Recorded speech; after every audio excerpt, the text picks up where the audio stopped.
The Word of God is alive and powerful, sharper than any two-edged sword, piercing even to the dividing asunder of the soul and spirit, and of the joints and the marrow, and is a critic of the thoughts and intents of the heart.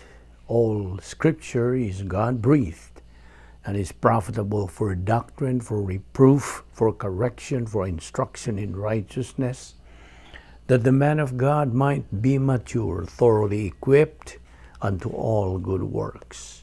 Study to show thyself approved unto God, a workman that needeth not to be ashamed, rightly dividing the word of truth. Isaiah 44:22, I have blotted out like a thick cloud your transgressions, and like a cloud your sins. Return to me, for I have redeemed you. 3 John chapter 2, Beloved, I pray that you may prosper in all things and be in health, just as your soul prospers. Mark 9:23-24, Jesus said to him, If you can believe, all things are possible to him who believes. Immediately the father of the child cried out and said with tears, Lord, I believe. Help my unbelief. 1 Peter 2:24, who himself bore our sins in his own body on the tree, that we, having died to sins, might live for righteousness, by whose stripes you were healed. Isaiah 53:5, but he was wounded for our transgressions, he was bruised for our iniquities. The chastisement for our peace was upon him, and by his stripes we are healed. Jeremiah 17:14, Heal me, O Lord, and I shall be healed. Save me, and I shall be saved, for you are my praise. Jeremiah 30:17a, For I will restore health to you, and heal you of your wounds, says the Lord. Proverbs 4:20-22, My son, give attention to my words, incline your ear to my sayings. Do not let them depart from your eyes. Keep them in the midst of your heart, for they are life to those who find them, and health to all their flesh. Before we start our Bible study today, gikinahanglan ang atong pagsunod sa atong naandan nga paagi, our SOP, gikinahanglan ang atong pagsugid sa atong mga salang nabuhat ning adlaw. Otherwise, kinimahimo lamang babag sa atong pagatumanon nga pagtuon sa puno sa Dios. 1 John 1:9, nagamando ka na itong mga magtotoo. If we confess our sins, He, God, is faithful and just to forgive us our sins and to cleanse us from all unrighteousness. Kung manimubuhata ka na, ikaw ibalik na usab sa imong pakikabitay sa Dios, fellowship with God, ug ang Dios Espiritu Santo baka dumala na usab diya sa imong kalag. O kanimo higala nga wala pa kaluwasan, ang imong buhaton dili ang pagsugid sa imong mga sala, kundi dili ang imong pagtuo, paggamit niya ng imong free will and make the most important decision in your entire life. Sa tibok mong kinabuhi, ang desisyon sa pagtuo kang Ginoong Hesukristo ingon nga imong personal nga manluluwas. Believe on the Lord Jesus Christ and thou shalt be saved. Mao kana ang tugon sa Dios nga ikaw maluwas. Busa sa hilom magandam tas tong kaugalingon, pinagis pag-ampo. Let us pray.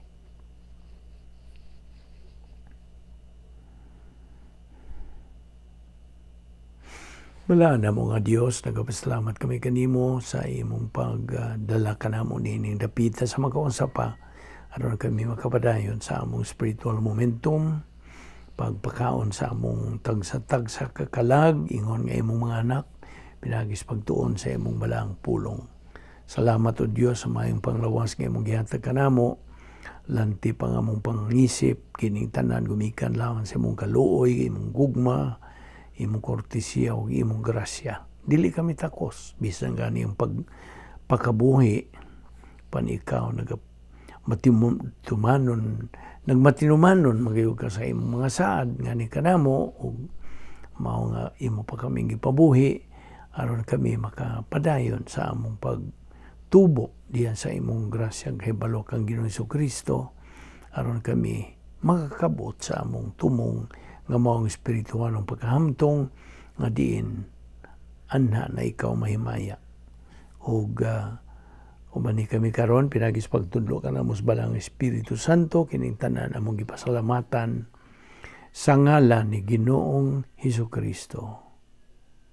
Amen. Maayong adlaw sa tanan nato mga subscribers ning atong ministry, the Vic Balbido Evangelistic Ministry through the YouTube. O ganiya na kita sa ikaupat nga tuig nining atong ministry. O dili kita makalahutay unta nining atong ginatuman kay kinibuhat man gani sa Dios. So mao nga dili kita makapadayon niini kung wala ang Espiritu Santo through the ministry of God the Holy Spirit. Ang iyang enabling power mao ay nagapalahutay nining atong ministry. We don't deserve it, we don't work for it, we don't earn it. Grasya magining tanan. Narana nimo magtutuog mo pahimos ka panini. Basta kini usa sa mga pagsangkap sa Dios kanato ingon nga mga anak niya.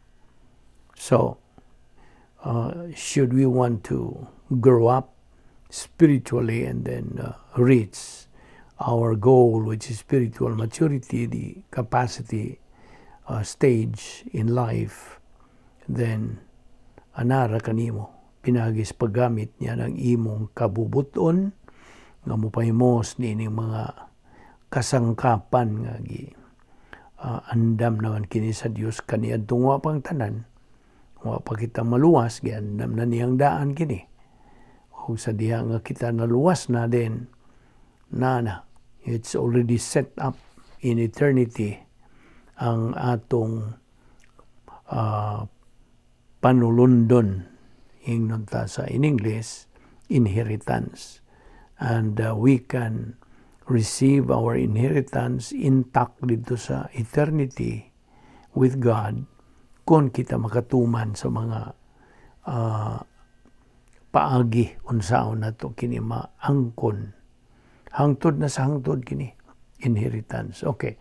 Now, before we touch on that kay di man ni atong topic, aniya pa kita sa atong topic nga giuluhan og Colossians chapter 3. Ug mao nga atong ipadayon kini karong adlaw sa pag sibog sa unahan ining atong hilisgutan. Daghan pa kayo kitang mga points of doctrine to be taken up. Okay? Now, atong timanan usab, by the way, nakitang mga magtotoo, una kita mo tukbil gyud sa atong topic, nga kitang mga magtotoo, painumduman nga, doon ay upat ka mga nag-una nga mga dispensations, o inon ta, ages. Okay? There are 4 major dispensations. Ang nag-una nini, the age of the Gentiles, sa mga hintil. Number 2, age of the Jews. Okay? Ang panahon o katuigan sa mga Hudiyo, nga mga pinili nga katawhan sa Dios. Ang ikatulo nga dispensation, kining atong panahon karon, katuigan sa simbahan, the church age. Ug ang ikaupat, age of Christ, katuigan ni Ginoong Jesucristo.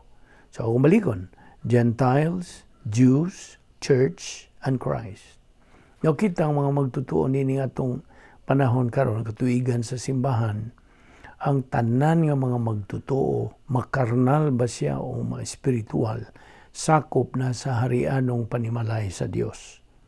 We are all members of the royal family of God. Ganong royal man, umikan kay si Kristo, hari sa mga hari o Ginoo sa mga Ginoo.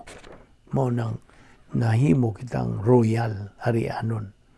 So, therefore, as royal members or royal members of the royal family of God, kitang mga magtutuo ni ining katuigan sa simbahan are supposed to live our lives based on the royal honor code. Royal honor code. Now, by the way, this is sort of a review, okay? Dunay napulo ka royal family honor code. Ato lang nitok bilo, no? Sa di pa kita mo hisgot sa atong main topic. Now, kita nga mga magtutuo na ana ay basihan sa atong pagkinabi, gawa sa doktrina nga atong ginatunan na daw-adlaw. Of course, doktrina maning royal family honor code.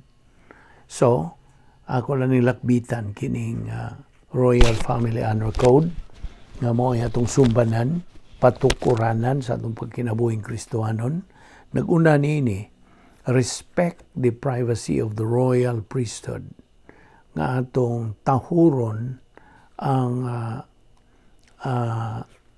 privacy, ang tinagong panimuyo. Mawala man ay atong binisaya kining privacy. Tinagong panimuyo sa harianon nga saserdote. Saserdote meaning pari. Kaya kita mga magtutuon ining panahon sa katuigan sa simbahan, mga pari kita nga harianon. Okay? Okay. Maunay ang naguna, respect the privacy of the royal priesthood. Ikaduha, love all people with impersonal love. Ikatulo, recognize that all believers have a common objective. 4, build integrity. Do not distort morality. Number 5, never assume that production is a means of divine blessing. 6, depend totally on the integrity of God. 7, remember that the honor code is for all believers. 8, more is demanded of the strong than the weak. Mo na ibot pasabot ni ining prinsipyo nga to whom much is given, much is expected. Okay, so mo na number 8. Number 9, orient to authority. And number 10, reciprocate for the privilege of hearing doctrine taught. Okay. No, kining maong Royal Honor Code, Royal Family Honor Code, kining ato ning sundon. Aron sa ingon niya na magkinabuhi kita as royalty. So, akong malikon nga, all church-age believers are supposed to live their lives based on the royal honor code. Kay sa atong pagpadayon niini, makambot na ito yun, agig sunod, base sa atong pagkinabuhi espirituanon, gibasihan na ito kining royal honor code. Then, kitang mga magtutuo, magakasama o magaparihan na kita o pangunahuna. Meaning, we will be like-minded. Okay, we are supposed to be like-minded as believers. Okay? Now, okay. Dinhal lang nato una na ato lang ng gisingit, gisukip lang nato niining atong hilisgutan nga Colossians chapter 3. Okay. Karon ato tabalik sa atong main topic. Abrihin na upod ka ng imong Biblia diha sa Colosas 3:12. Colossians chapter 3 verse 12. Nagaingon kini. Put on therefore as the elect of God, holy and beloved, bowels of mercies, kindness, humbleness of mind, meekness, long-suffering. Now, kaya niya magunta magadupot ni Colossians chapter 3. Now, kining elect, pulo nga pinili sa Binisaya. Nagkahulugan kini og chosen, elected, or election, which is applied to believers only. Ang maaplikar lamang kini kanatong mga magtotoo. Okay? Only. Kay kita kung mga magtotoo are already chosen, pinili. Okay? So mo itong gisgutan kagahapon ang iures tense ni ining eklektos nga eklegumay. Ang eklegumay nagkahulugan kini our being chosen, elected, gihimo kini sa Dios long before the foundation of the world. So wa pagyud tukura ang ang kalibutan. Episo 1:4. Now, but our being elected was done completely sa diha nga mihimo kitag desisyon sa pagtuo kang Ginoong Kristo at the point of salvation. O kining tanan nga mga butang, we are actually talking about alang lang yun sa mga magtotoo nga nakakabuot ni ining gitawag natong area of spiritual adulthood. Kaya ang usa ka magtotoo nga naa pa sa area of spiritual childhood, kanang dili pa gyud siya maka kasabot sa buot natong ipasabot kay bata pagod siya. Because if you are still a believer in the area of spiritual childhood, you would think these things would be impossible to attain. Moingon ka, murang maglisod na kabuoton. Mao gyud na imong makabot nga hunahuna.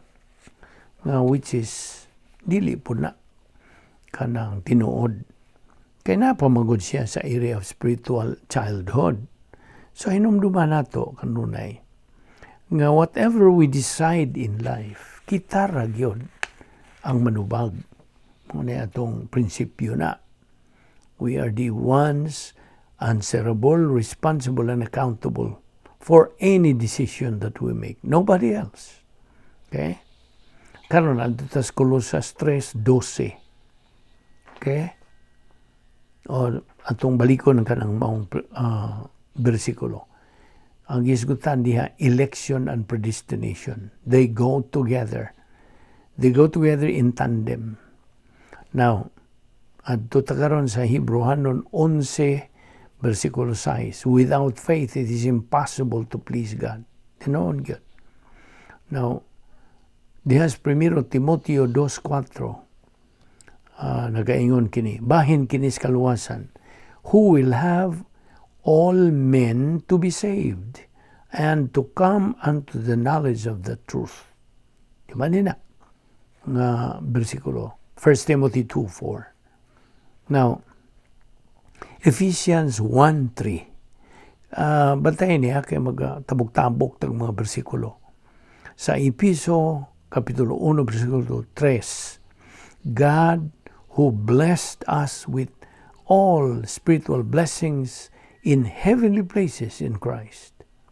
Now, maubitaw na nga kita gipahimangnuan sa pulong sa Dios nga atong pahimuslan ang higayon tungod kay dautan kining mga adlaw. Redeem kana ang mando niini. Redeem the time because the days are evil. Dautan. Okay. Dito sa langit, kitang mga magtotoo na atay Museum of Heaven. Okay? We have our own Museum of Heaven. Nga diin ang Diyos, buot nga ato kining kanang punon. We fill it up with divine good works.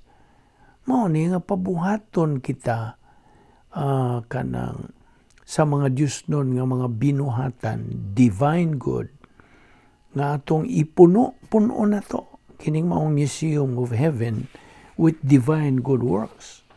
Aron sa ingon niya na ato gyung madawat o maangko na gyud na to, mapanagiyan na to hangtod sangtod itong atong inheritance nga atong hisgutan. The other name for this is the escrow, blessings in eternity. Escrow. Now, ang magtutuo diha sa kadiyot sa lang kay murag na sipyata dinhi sa mga punto nga atong ginahisgutan nga okay, just to clear this up, okay, nga kitang mga magtutuo are supposed to be doers of the word, okay? Not only hearers of the word. Kay he is consistently, persistently, regularly functioning sa iyang espirituhan ng kinabuhi. We're talking about a believer nga nagabuhat, dili ka nagapaminaw lang. He is persistent sa iyang pagpuyo, is resident sa iyang function, sa iyang buluhaton, o sa iyang pagtubo, pag-advance sa iyang spirituhanon nga kanang pagtubo. Spiritual momentum, I mean, in the protocol plan of God. He is consistently, persistently, regularly studying, learning, believing and applying Bible doctrine every moment of every day. Matagutlo kining mao atong functioning nga mga magtutuo. Dili lang kay kanang sinimana unsa na diya binuan, dili. Every day, every moment of every day. Gani, this process is done in a moment-by-moment basis. Ang pasabot, dili kay kutob lang kining atong pagtuon ini. Inigawas na nato, ikan nining atong ginabuhat, then i-apply. Atong i-aplikar sa experience in life. So mo na nga magatubo ang atong kanang kalag, spiritually of course. Samtang nagabuhat kita nini. Kay gikinahanglan lagi nga mamitabulay sa mga doktrina nga atong itunan aron ang Espiritu Santo mo patinaw mo pagklaro muhimo nining tataw muhimo gyud nga tinuod sa atong kinabuhi. You know what I mean? Epinosis. So kana nga maong magtutuo gitawag og epinosis believer. So okay, anto na karon ta sa Colossians 3 versikulo 10. Okay? Okay, nagingon kini, and have put on the new man that is being renewed unto knowledge after the image of him that created him. Now, ang being or becoming the new man, bagong tao, bagong pagkatao, new man or new nature, depends upon the Bible doctrine and feeling of the Holy Spirit. Mao kini agdon ang pulong sa Dios nga nahimo ng bahin sa iyang kalag o ang pagpuno kaniya sa Espiritu Santo. And of course, growing in grace and knowledge of our Lord and Savior Jesus Christ. 2 Peter 3:18. Now, so in other words, knowledge applied in epinosis Bible. Knowledge applied is epinosis Bible doctrine. Okay? So, itong ipaklaro kanimo na. Kay ang knowledge is different from wisdom. Okay? Ang knowledge, ato lang tandi sa gnosis, na imong nakatunan, na imong nadungog, imong nasabtan, that is only gnosis. Apan, sa diha nga imong tuuhan ka na, then it is already transformed. O nahimo na ka ng epinosis, Bible doctrine. Ang epinosis in English is wisdom. O nahimo na ka ng applicable sa imong espirituhanong kinabuhi. Sabot? So that is the only doctrine that is applicable sa atong spiritual life. So, Ephesians 4:23 to 24, nagaingon, and that ye be renewed in the spirit of your mind. And, ang verse 24, and put on the new man, that after God hath been created in righteousness and holiness of truth. Okay? Now, karon ato ta 2 Corinto 5:17. Nagaingon kini, wherefore, if any man is in Christ, he is a new creature. The old things are passed away. Behold, they are become new. So nahimo na kana silang bag-o. Now, a Christian is being saved and becoming spiritually mature. A person in religion is becoming in order to be saved. Natanawa ang diferensya. Okay. Ang usa ka Kristohanon is being saved and becoming spiritually mature. Apan ang tao diha sa relihiyon is becoming in order to be saved. So, diha sa relihiyon, ang kaluwasan, kinahanglan imo paning buhaton o imong kabuoton. Salvation in religion has to be done and achieved. Apan diha sa Kristyanismo, in Christianity, salvation has already been done. Humana. You see? Ang kaluwasan, God, is equal opportunity. Ang tanan na ay kahigayunan nga maluwas. Anybody can be saved. Everybody is savable. Now, so na, di ba nila, nga every believer is savable. Maluwas kung iyang gamiton ang iyang positibo nga kangubuton nga siya magpaluwas. Anyone is savable. He or she may be white, black, brown, etc. kung sa iyang kolor, irregardless of culture, gender, economic status, education, ma-educated ba siya o ma-uneducated, etc. You see?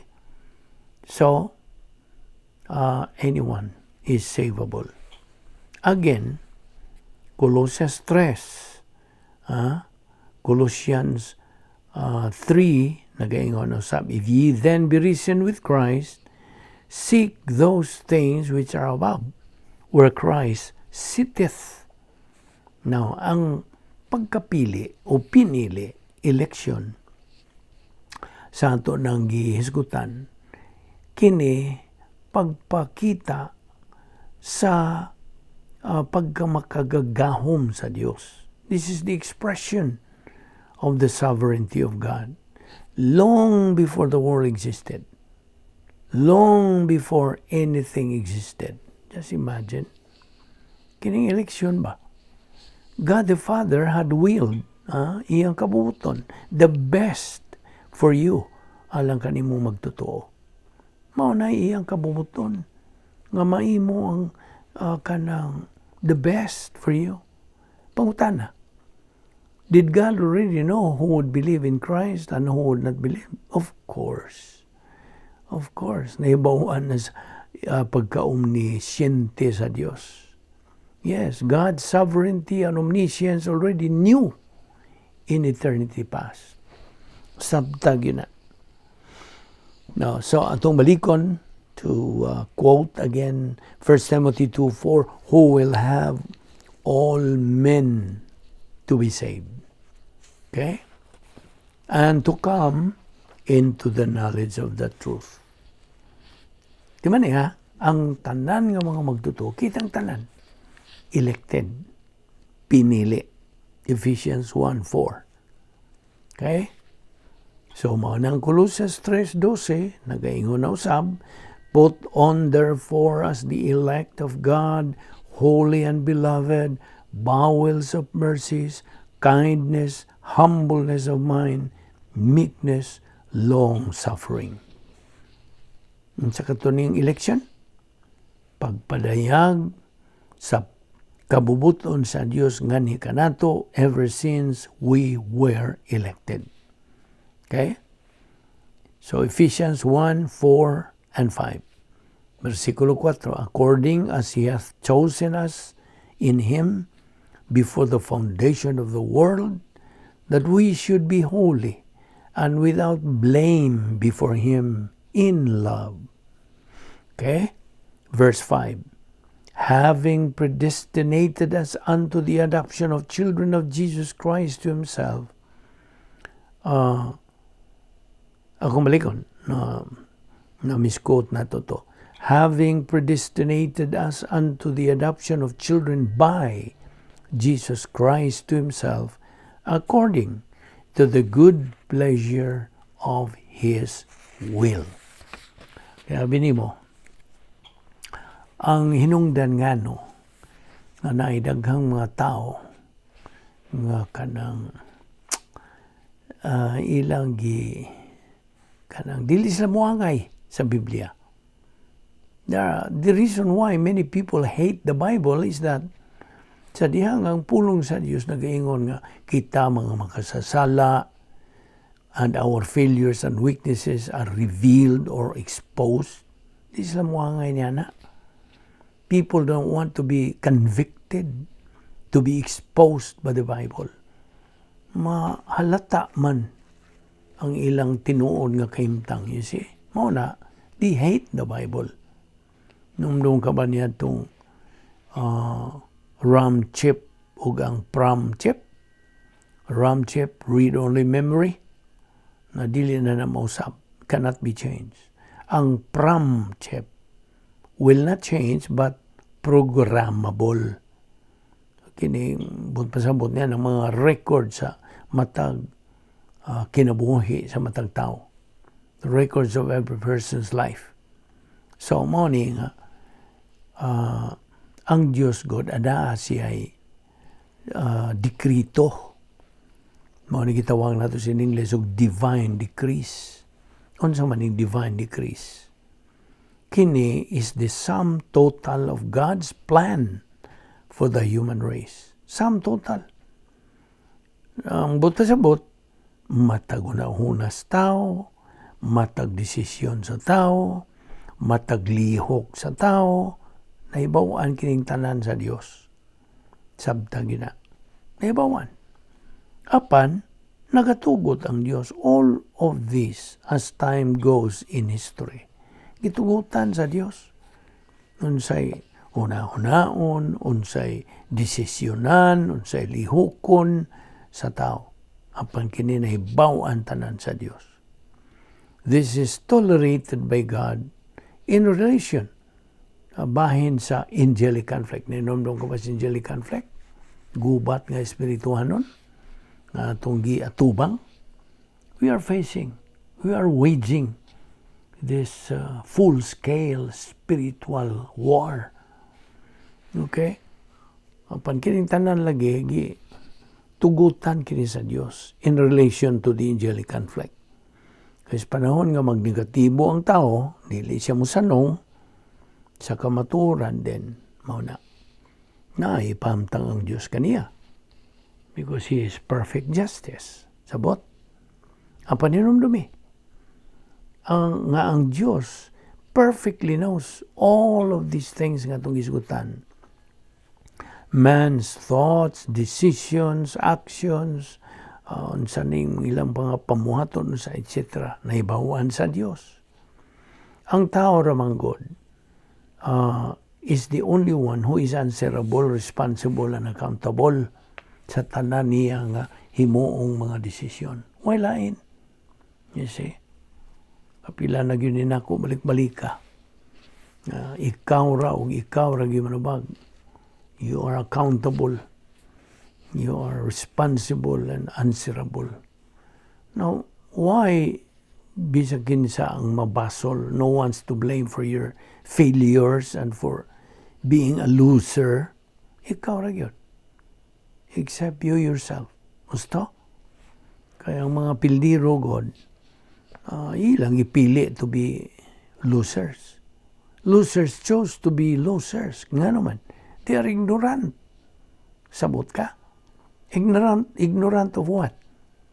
Ignorant of truth. Why alamag sa kamaturan? They are stupid. What am I mo niya na? Maumagin na yung description niya. Pulong sa Diyos. Ang usa ka tao nga, why kamaturan? Stupido.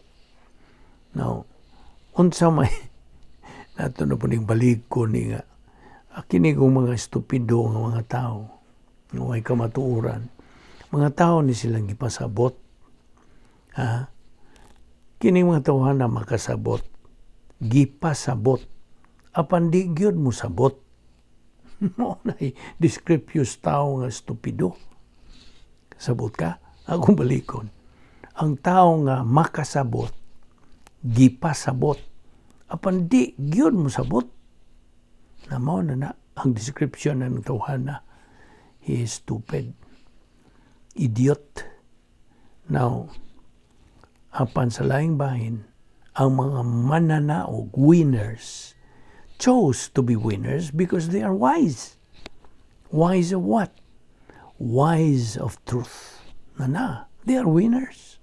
Therefore, motig babaw na po gini mong prinsipyo, it is a matter of choice. Naaragis pagpili ni mo. Nakakay kapilian, oy. Gihatagan ta sa free will sa Dios. Free will means free. Nakakay kagawasan sa pagpili. Mupili ka ba sa pagkapildiro? Mupili ka ba sa pagkamananaog? Naroon na ni mo. Munagingos mga katigwangan, tinuyuan sa buot. Ako ginigiyatag emphasis kay daghang mga tao karong panahon nga walang gyud nila panumbilingan eh.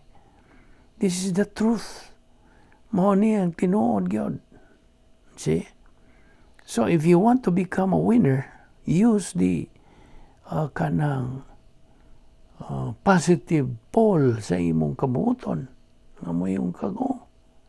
Dawat ko nini, kamatuuran ni. Alang sa kayuhan ako ni. Sundon ako ni. So, nagtuon ka sa pulong sa Diyos, sa kamaturan, you're wise. You see? Maalam ka. Ang gialamon ka, you're wise of truth. So, you become a winner. You see? Sa imong pagpadayon, sa pagtubo diya sa pulong sa Diyos, you are advancing in your spiritual life, then, ang Diyos kanang mao ni mga butang nga kahimutan sa Diyos. God will be pleased. Kay kita nagatuon ni mga butang nga kay buot man ta nga mahimong mga mananaog dinhi pa sa kalibutan o didto na sa eternidad. Di pagkagusto niya na mahimong kang mananaog na labyas kadaghan nga mga ganti nga nagahuwat nimo. Imo mga panulundon, inheritance nga labihan sa kaligon that will last forever. Okay? Proven to last forever. Hangtod na. Enjoy ka niya na. Now, kung imong dili pa himuslan ang mga gipangsangkap sa Dios dinhi sa yuta na mo na you become a loser. Wala kay ganti. Kinabuhi nimo why hinungdan mo kaguliyang, confused, disorganized, unsa miserable. Mo na si Satanas malipay, maglukso-lukso na siya sa kalipay kani daghan nami na. Kay na manas prinsipyo nga misery loves company. No na. Naigugman ni si Satanas nga mudaghan ang iyang mga ginsakupan. Bisan mga magtotoo, mao na nga sige na siya sa kakanaong sumbong dito sa Dios nga. Kinis pulano, o man ni pagtagad sa imong kamatuoran. Sa man siya na mao ni iyang gibuhat. So moingos gid sa Kristo, ako na ng anak, wa kay labot, ayaw naghilabti. You see? Basta magtutuo ka, anak ka na sa Dios. Ug siya ang bahala sa atiman kanimo. Disiplinahon ka ba o panalanginan ka ba? Kasabot ka ba nining ahong gipang patinaw nimo? So kining tanan, okay? It's a matter of choice. Naran na nimo. Pili. Kaya ang Dios mahimaya siya kung imong pilion ang iyaha. Kung imong isalikway ang iyahang Satanas. Kaya lagi sa ako nang giniingon, every moment of our life, nagatubang tanhining gubat ng espirituhanon. Spiritual warfare. Kung wa kay mga hinagiban, batok ni mga espirituhanong mga kaaway, pildi ka. You see? Kung ikaw, naingon ka niya na, tinuyuan sa imong buot. So, balik na po tayo sa Colossians 3:12. So as those who have been chosen, kining chosen, eklektos, Grigong pulong, it has to do with our salvation, okay? And eklektos is adjective kini. Parts of a figure of speech. Oh, no, not figure of speech, kundi sa grammar, this is adjective, kining chosen. Now, election, therefore, has to do with our salvation. Kining atong isgutan nga eklektos. Human tamaluwas, the believer has 39 things he has in his own palace, etc. These have made a believer elected. Muna, na-elected ka, napili ka. Kaya naanak ka, na nag-iya ka, nagkatluag siyam ka mga kanang irrevocable absolutes. Di na mabakwi. Kung naan na diya sa imong palasyo, magiandam sa Diyos kanimo. Unsa maning palasyo ha? Muna itong itawag operational divine dynasphere.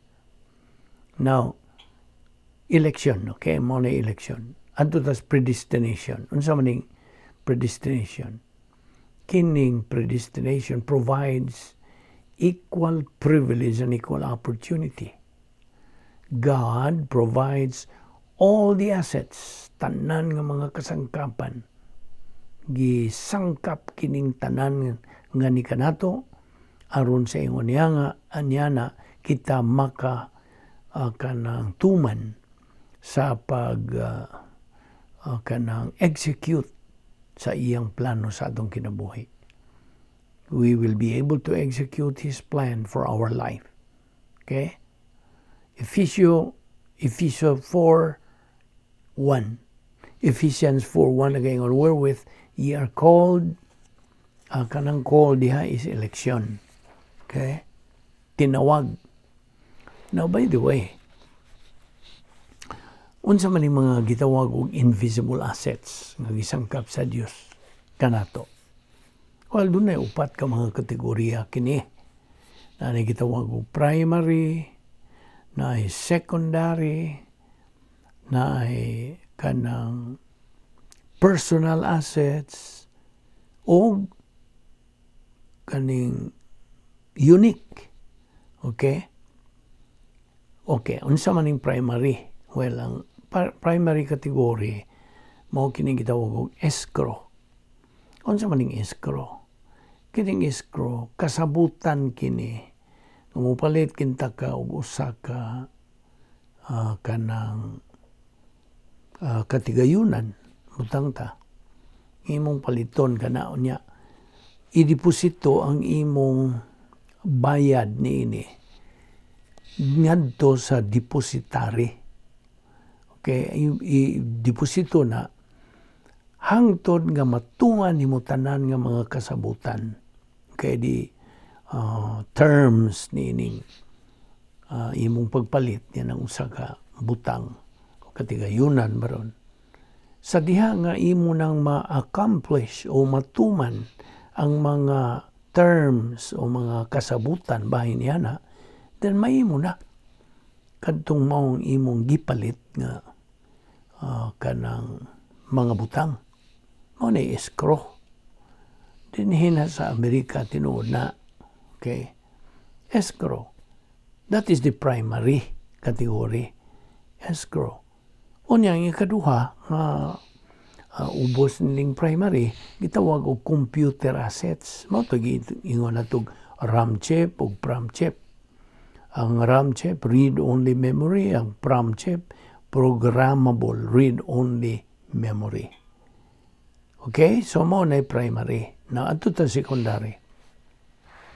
Ang secondary, ubos ni ini, naguna ni is volitional assets. Ang ikaduha, experiential assets. Unsa man ni? Volitional assets, mga kaayuhan, kasangkapan sa gihatag sa Dios nga ni kanato. Og naroon na nato sa paggamit o dili paggamit.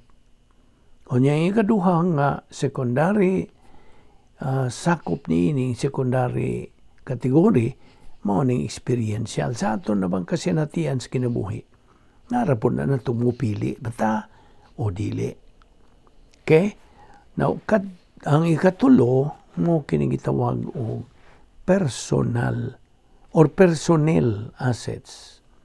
Now, apil na niini ang mga espirituhanong mga gasa kagihatag sa Dios kanatong mga magtotoo.